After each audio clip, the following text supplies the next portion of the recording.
Hello friends, कैसे हैं आप लोग। फ्रेंड्स, हमारे YouTube channel MRK educational academy में आप सभी का स्वागत है। फ्रेंड्स, जैसा कि हमने बताया था कि एक्सरसाइज 4.2 के जो क्वेश्चंस हैं जिसमें हमको रूट्स फाइंड करना था, उसके लिए हम लोग ने सिंपल मेथड यूज़ किया था और हमने कहा था कि इन्हीं क्वेश्चन को हम लोग श्रीधराचार्य मेथड से भी सॉल्व करेंगे। ठीक है, तो आज क्लास में हम लोग श्रीधराचार्य मेथड का यूज़ करने जा रहे हैं। तो आइए देखते हैं कि श्रीधराचार्य मेथड क्या है। श्रीधराचार्य मेथड बहुत ही इजी मेथड है। इसकी हेल्प से आप किसी भी क्वाड्रेटिक इक्वेशन के रूट्स को फाइंड कर सकते हैं। तो आइए देखते हैं क्या है क्वेश्चन। तो सबसे पहले देखिए, हम यहाँ पे दो क्वेश्चन को सॉल्व करने वाले हैं। एक है x square minus 3x minus 10 equal to 0, और जो सेकेंड क्वेश्चन है आपका root 2x square plus 7x plus 5 root 2 equal to 0। इन दोनों ही क्वेश्चंस को हम लोग श्रीधराचार्य मेथड से या फिर श्रीधराचार्य फार्मूले से सॉल्व करेंगे। तो सबसे पहले हमने एक सिंपल सा क्वेश्चन लिया हुआ है। आप कहेंगे सर ये तो हम सिंपल मेथड से भी कर सकते थे, फिर यहाँ पे श्रीधराचार्य मेथड अप्लाई करने की क्या जरूरत है। तो यहाँ पे मैं ये बताना चाहता हूँ कि हाँ, आप इसको सिंपल मेथड से सॉल्व कर सकते हैं, कोई प्रॉब्लम नहीं है। लेकिन कुछ क्वेश्चन ऐसे हैं क्वाड्रेटिक इक्वेशन के कि सिंपल मेथड से सॉल्व करने में बहुत ज्यादा टाइम लगता है, उसको स्प्लिट करने में बहुत ज्यादा टाइम लगता है, जैसे ये वाले क्वेश्चन में। ठीक है ना। तो अगर हम श्रीधराचार्य मेथड का अप्लाई करें, यानी श्रीधराचार्य फार्मूला को यूज करें, तो उसमें हमको ज़्यादा टाइम नहीं लगता है। हाँ, मेथड थोड़ा लेंदी है लेकिन वो इजी है। तो सबसे पहले हम सिंपल क्वेश्चन से स्टार्ट करेंगे श्रीधराचार्य मेथड को। तो आइए देखते हैं श्रीधराचार्य मेथड क्या है। तो इसके लिए देखिए, आपका जो मेथड है वो है x equals to minus b plus minus under root b square minus 4ac upon 2a। ये आपका श्रीधराचार्य फार्मूला है। Minus b plus minus under root b square minus 4ac upon 2a। ये आपको फार्मूला अप्लाई करना है। इसी को श्रीधराचार्य फार्मूला कहते हैं। कैसा भी क्वाड्रेटिक इक्वेशन हो, कितनी भी खतरनाक हो, इस फार्मूले से हम सॉल्व कर ले जाएंगे। तो ये x क्या है, यही x आपका रूट्स है, यानी क्वाड्रेटिक इक्वेशन के जो रूट्स निकालना वही है ये। तो यहाँ पे a और b और c क्या है। सबसे पहले हमको क्या करना होता है कि क्वाड्रेटिक इक्वेशन का स्टैंडर्ड फॉर्म लिखना होता है। तो आपको पता है क्वाड्रेटिक इक्वेशन का स्टैंडर्ड फॉर्म क्या है। आपको पता है ना कि ax square plus bx plus c equal to 0।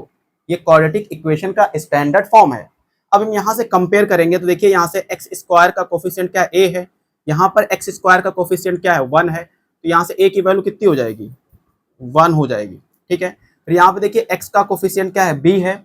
यहाँ पर x का कोफिशिएंट क्या है, माइनस अगर है तो माइनस भी लेंगे। तो यहाँ पर x का कोफिशिएंट -3 है, और यहाँ पर कितना है, x का कोफिशिएंट b है, यानी b की वैल्यू किसके इक्वल हो जाएगी, b इक्वल हो जाएगा -3 के। ठीक है।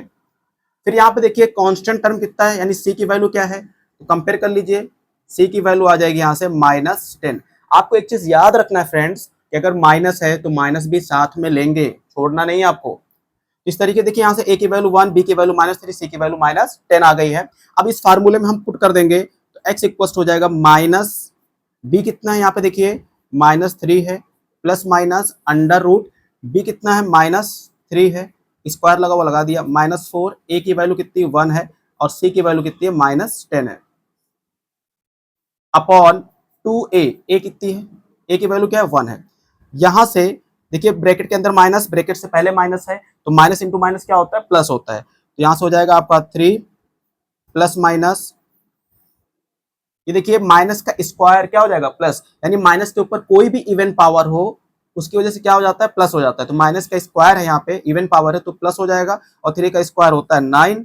अब यहाँ पे देखिए सारे नंबर्स के बीच में इंटू का साइन है, इसका मतलब हुआ कि ब्रैकेट से पहले अगर माइनस है और ब्रैकेट के अंदर भी माइनस है तो इन दोनों को हम क्या करेंगे, इंटू करेंगे। तो माइनस इंटू माइनस प्लस हो जाएगा, और 4 इंटू 10 40 हो जाएगा। ठीक है, अपॉन 2। अब फिर हम आगे यहीं पे सॉल्व करते हैं। ये हो जाएगा 3 प्लस माइनस 9 और प्लस 40 कितना हो गया, 49 हो गया, अपॉन 2 हो गया यहाँ से। ठीक है। अब देखिए यहाँ से 49 का रूट कितना होता है, 49 का रूट होता है 7 अपॉन 2। तो अब यहाँ से देखिए x की वैल्यू आपकी कितनी आई, 3 प्लस माइनस 7 अपॉन 2 आई है। अब आपको पता है कि आप अच्छी तरीके से जानते हैं कि वेरिएबल की जो मैक्सिमम पावर होती है उतने ही उसके रूट्स आते हैं। तो यहाँ पर x की मैक्सिमम पावर कितनी है, 2 है, तो इसके x की कितने क्वाड्रेटिक इक्वेशन के कितने रूट्स आएंगे, 2 रूट्स आएंगे, यानी x की 2 वैल्यू आएगी। तो एक बार आपको प्लस लेके सॉल्व करना है और एक बार आपको माइनस लेके सॉल्व करना है। तो देखिए हम यहाँ पे लिखेंगे taking taking positive sign, taking positive sign, positive sign. तो यहां से हो जाएगा, तो जब एक बार हम प्लस लेंगे तो इसको हम लिख सकते हैं x1, x1 कितना आ जाएगा यहां से 3 + 7 डिवाइड बाई 2, तो 7 + 3 आपका 10 हो जाएगा, 10 डिवाइड बाई 2 यहां से आ जाएगा 5, यानी कि आपका जो एक रूट आ गया वो कितना आ गया, 5 आ गया। उसी तरीके से taking taking negative sign, negative sign, taking negative sign, जो हम माइनस वाला लेंगे तो यहां से हो जाएगा x2 = 3 - 7 अपॉन 2, और यहाँ से देखिए 7 - 3 कितना आएगा, 4 आएगा, और बड़े वाले के साथ माइनस का साइन है तो माइनस लगा देंगे, अपॉन 2, यहाँ से आ जाएगा -2। तो यहाँ से देखिए x2 की वैल्यू कितनी आ गई, -2 आ गई। तो इस तरीके से देखिए क्वाड्रेटिक इक्वेशन को जो हमने सिंपल मेथड से सॉल्व किया था तो उसके भी रूट्स कितने आए थे, उसके भी रूट्स आए थे 5, -2, और यहाँ पर भी कितना रूट्स आ रहा है, 5, -2 आ रहा है। तो यहाँ पे हमको स्प्लिटिंग मिडिल टर्म को स्प्लिट करने की जरूरत नहीं पड़ रही है, हम लोग डायरेक्ट श्रीधराचार्य मेथड से इसको सॉल्व कर लिए हैं। अब आइए हम लोग क्वेश्चन नंबर सेकंड देखते हैं। तो फ्रेंड्स हम लोग क्वेश्चन नंबर सेकंड सॉल्व करेंगे श्रीधराचार्य मेथड यानी श्रीधराचार्य फार्मूला का यूज करके। तो आइए देखते हैं। अब देखिए इसको सिंपल मेथड से अगर करना हो तो थोड़ा सा रूट वगैरह लगा हुआ है क्वेश्चन में, तो थोड़ा सा ये कॉम्प्लिकेटेड दिख रहा है, हालांकि सॉल्व हो जाएगा सिंपल मेथड से भी, लेकिन थोड़ा इसमें टाइम लग सकता है। अब हम लोग यहाँ पे भी श्रीधराचार्य मेथड यूज करेंगे। तो सबसे पहले इसको हम कंपेयर करेंगे स्टैंडर्ड इक्वेशन से। तो क्वाड्रेटिक इक्वेशन क्या है स्टैंडर्ड फॉर्म में, standard form of quadratic equation, standard form of quadratic equation हो जाएगा आपका ax² + bx + c = 0। तो देखिए आपकी एक इक्वेशन ये दी हुई थी, ये हमने क्वाड्रेटिक इक्वेशन लिख लिया है, ठीक है, जिसका स्टैंडर्ड फॉर्म है। यहाँ पर हम कंपेयर करेंगे कोफिशिएंट और कांस्टेंट का। यहाँ पर देखिए x² का कोफिशिएंट क्या है, a है, और यहाँ पर x² का कोफिशिएंट क्या है, √2 है। तो यहाँ से देखिए a = हो जाएगा √2। इसी तरीके से यहाँ पर देखिए x का कोफिशिएंट क्या है, b है, और यहाँ पर x का कोफिशिएंट जो है वो कितना है, 7 है। तो b = कितना हो जाएगा, यहाँ पे 7 हो जाएगा। इसी तरीके से कांस्टेंट का भी कंपेयर करेंगे। यहाँ पे देखिए कांस्टेंट टर्म कितना है, c है, और यहाँ पर कांस्टेंट टर्म कितना है, 5 √2 है, ठीक है। तो यहाँ से देखिए a b c की वैल्यू हमने यहाँ से कंपेयर करके फाइंड कर ली है। अब हम लोग यूज करने जा रहे हैं श्रीधराचार्य फार्मूला। तो श्रीधराचार्य फार्मूला क्या है, x = -b ± √b² - 4ac upon 2a, ये आपका श्रीधराचार्य फार्मूला है। तो यहाँ पर बस जो हमने a b c की वैल्यू फाइंड की है यहाँ पर उठा के पुट कर दीजिए आप, पुट करने के बाद आपको आंसर मिल जाएगा। तो यहाँ से देखिए x = क्या आ जाएगा, -b कितना है आपका 7 ± √b कितना है आपका, यहाँ पे फिर से 7 पुट करेंगे, 7² - 4, a की वैल्यू आपकी है √2 और c की वैल्यू है 5 √2 अपॉन 2a, a कितना है आपका √2 है, ठीक है। अब क्या करेंगे देखिए यहाँ से सॉल्व करेंगे थोड़ा सा और, तो यहाँ से हो जाएगा -7 ± 7 का स्क्वायर कितना होता है, 49 होता है, ठीक है, माइनस, अब देखिए रूट सबके बीच में इनटू का साइन है, तो √2 × √2, तो रूट से रूट कैंसिल हो जाएगा तो बचेगा 2, तो 4 × 2 8, 8 5 जा 40, ठीक है, फिर से इंटू कर लीजिए। देखिए √2 × √2 कितना हो जाएगा, 2 हो जाएगा, 2 × 5 10, 10 4 जा 40, ठीक है, अपॉन, और नीचे बचेगा 2 √2, ये आ गया। अब हम लोग आगे सॉल्व करते हैं। यहाँ से हो जाएगा x = -7 ± √, ये देखिए 49 माइनस 40, यहाँ से आ जाएगा 9 अपॉन 2 अंडर रूट 2। यहाँ से x इक्वल हो जाएगा -7 प्लस माइनस 9 का रूट कितना होता है 3 होता है अपॉन 2 अंडर रूट 2।